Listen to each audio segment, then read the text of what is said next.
लक्षद्वीप को लेकर चर्चाएं ज़ोरों पर हैं। हैशटैग लक्षद्वीप क्यों अचानक ट्रेंड कर रहा है। अचानक एक छोटा सा द्वीप इतनी चर्चाओं में क्यों आ गया है। लगातार इसको लेकर बातें की जा रही हैं।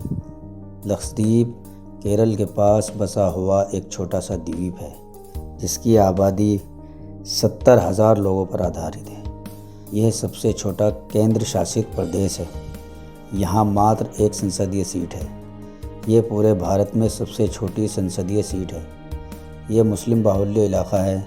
यहाँ लगभग 98% आबादी मुसलमानों की है। यहाँ पर रहने वाले ज़्यादातर लोग मछली पालन का कार्य करते हैं। यही उनका रोज़गार है। यहाँ पर रहने वाले लोग बहुत ही सीधे साधे और मज़हब को मानने वाले हैं।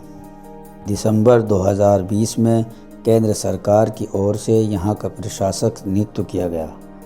2020 से जब से प्रफुल्ल पटेल यहाँ के प्रशासक बने हैं, लक्षद्वीप चर्चा में है। यहाँ ये बताना भी ज़रूरी है कि इससे पहले यहाँ किसी भी पार्टी से ताल्लुक़ रखने वाला नेता प्रशासक नहीं बना। यहाँ IAS अधिकारी ही प्रशासक हुआ करता था, लेकिन केंद्र सरकार द्वारा सारे नियमों को ताक पर रखकर प्रफुल्ल पटेल को लक्षद्वीप का प्रशासक बनाया गया।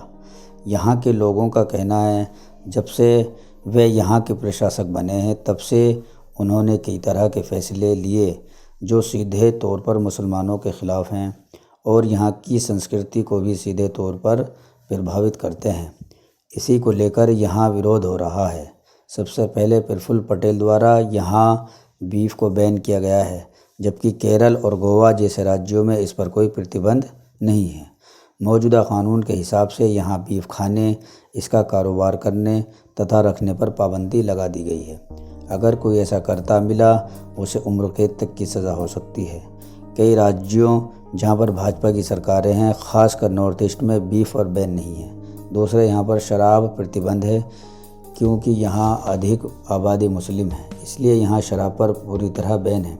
लक्षद्वीप में वहीं पर शराब मिलती है जहाँ पर पर्यटक जाते हैं, जबकि गुजरात जैसे राज्य में शराब पर प्रतिबंध है। इस तरह से लक्षद्वीप और यहाँ के लोगों को टारगेट किया जा रहा है। इस संबंध में यहाँ कैंपेन चलाया जा रहा है। राष्ट्रपति और गृह मंत्रालय को इस संबंध में पत्र लिखे गए हैं। इन पत्र में प्रफुल्ल पटेल को लक्षद्वीप से हटाने की मांग की गई है क्योंकि लक्षद्वीप विकास प्राधिकरण नियम 2021, Lakshadweep development authority regulation act 2021 यहाँ लाया गया है। इसी को लेकर सबसे ज़्यादा विरोध है। भारत का ये बहुत ही खूबसूरत द्वीप है। ज़्यादातर चीज़ों के लिए लक्षद्वीप केरल पर निर्भर करता है। ये सब देखकर सरकार की मंशा साफ दिखाई देती है।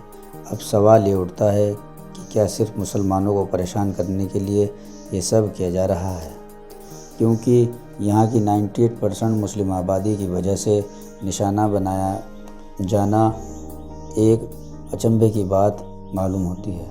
हैरान करने वाली बात यह भी है कि यहाँ सब कुछ कोरोना काल के बीच किया जा रहा है, जहाँ पूरे देश में इसे लेकर हाहाकार मचा हुआ है।